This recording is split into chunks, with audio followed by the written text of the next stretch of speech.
Okay, we have our wax melting pretty good here. I got my wax watcher, little helper, and it's in the middle of winter here, very cold outside. I've got this pot with the wax in it sitting in a larger pot that has water in it so that the water boils and that melts the wax. That prevents the possibility of the wax getting too hot and starting on fire and putting a lot of smoke, stuff like that. So this is working out pretty good. The only thing that makes me concerned a little bit is as the wax melts, it seems that the water level inside the pot has been rising, so I hope it doesn't get too high. But this is 8 pounds of wax that I've put in there so far. I might need to go to 9, and I'm glad I have a 10th one too, but for sure 10 will be able to fill it up deep enough to handle these traps here. You can see in relation to that pot, it's an MB650 there and a Bridger number 2. So let's just see how this goes here. We got the heater going to keep the garage warm, and soon we should be dipping.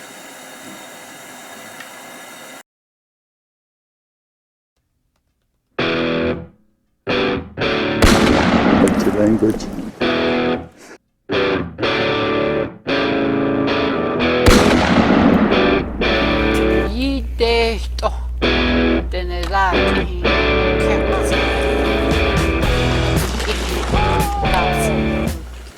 Hello and welcome to another edition of the Waiting Name Chronicles. Today what we're going to be doing with my little grandson helper here is we're going to be dipping some traps in wax. We got these 2 traps here, MB650 and Bridger number 2, and I put 8 pounds of wax into this pot already, which I'll show you close up in a second. I think I'm going to have to add a 9th pound, so you need quite a bit. I want to be able to submerge these traps quite well. So they've got to go all the way into that pot with this wax here covering it. Once I put it in, the traps into the wax pot, I'm going to have to let them sit in there a while, let the traps get to the same temperature as the wax, so that when I pull them out, it's very thin, just like water, and there's no great big buildup of wax on them. Let them drip a little bit, and I'll lay them on a piece of cardboard.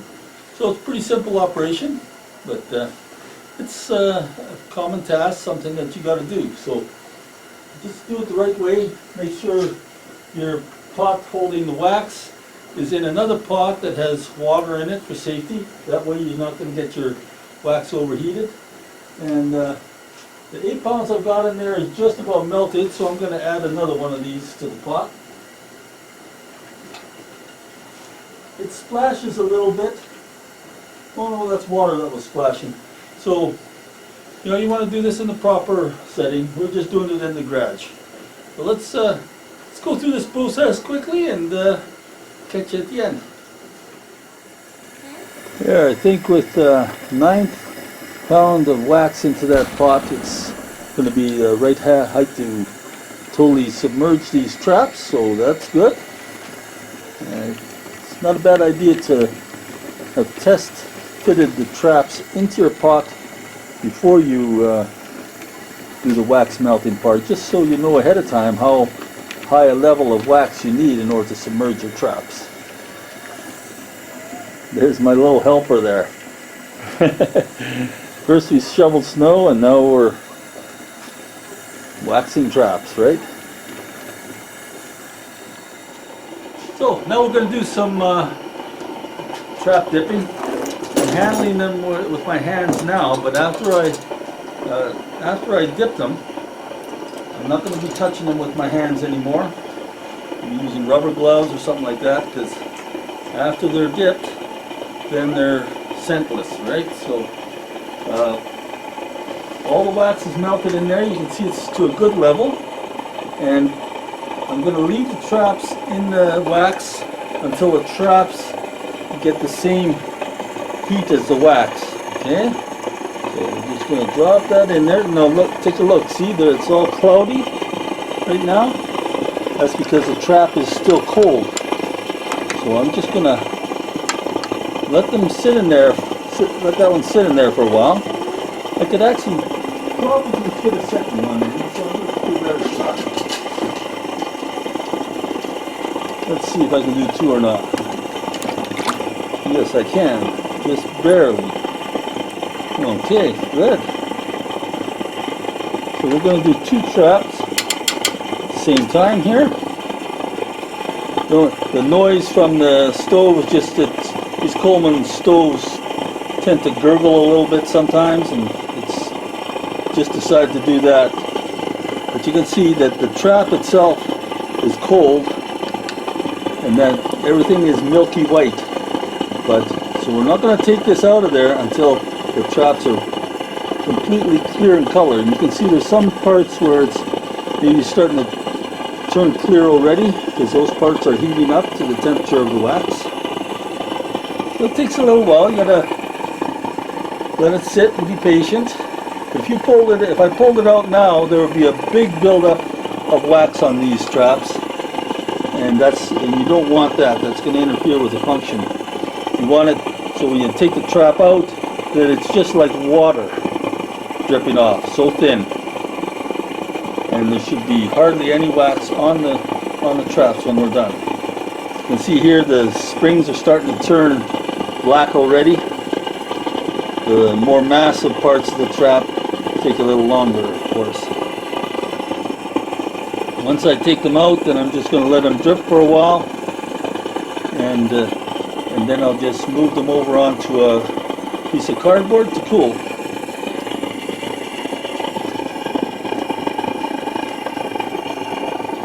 Yeah, you can see that milkiness is starting to go away. Let's maybe get this thing stirred in there good. Yeah, no, it's all submerged, so it's good, eh? Yeah, you don't want any parts that are outside of the wax. Yeah, there's a bit of milkiness left, and she's almost there.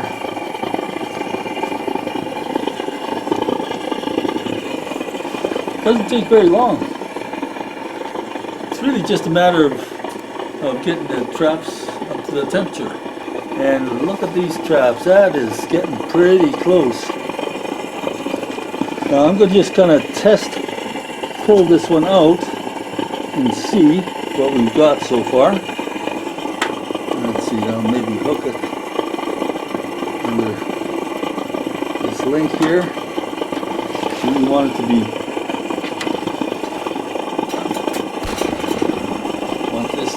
nice and clear when it comes out, eh? Look at that.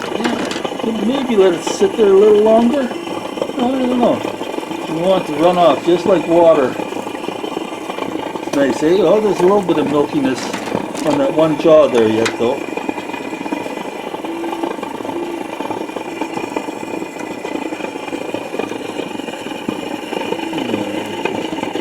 Hook this guy. There we go. See, I had a bit of milkiness sitting on one jaw there. I think that's gone away now. So let's see here. Little splash. Okay. So let's just let this guy hang nicely. And let all the wax drip off. Since the trap itself is hot, it's going to let that wax drip off. If the trap wasn't hot, it would be a whole different story. Looks so nice, eh? That's beautiful. And just give her a little shake. There we go.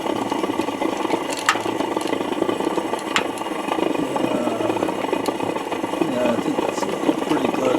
Maybe I'll transfer this over to the cardboard now.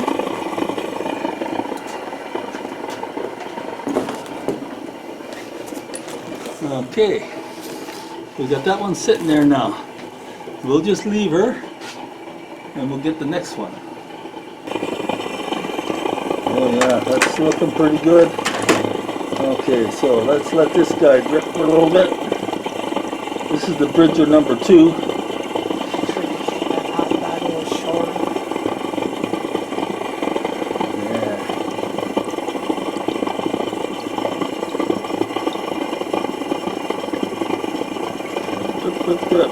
Then when we're finished, I'm just going to put a lid over this pot, let it cool off, and can always use it again when we need to wax some traps. So the wax initially costs a few bucks to buy 9 pounds of wax, but really you only have to do it once. So once and done, right? You just get all this, as much of this off of there as you can.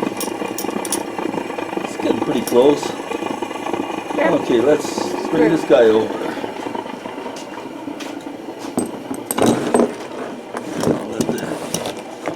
There we go.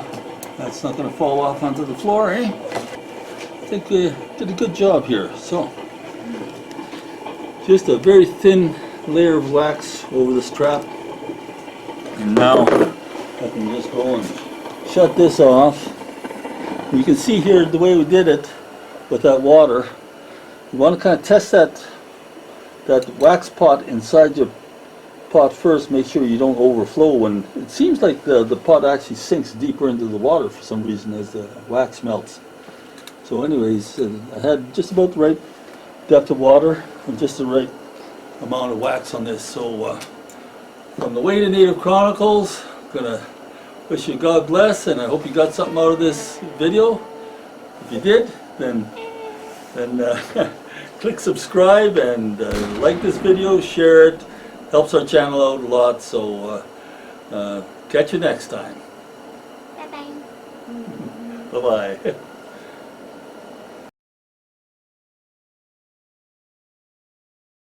And this is my trap waxing crew here. Of course, I got to give the proper credits to this. Thanks, you guys.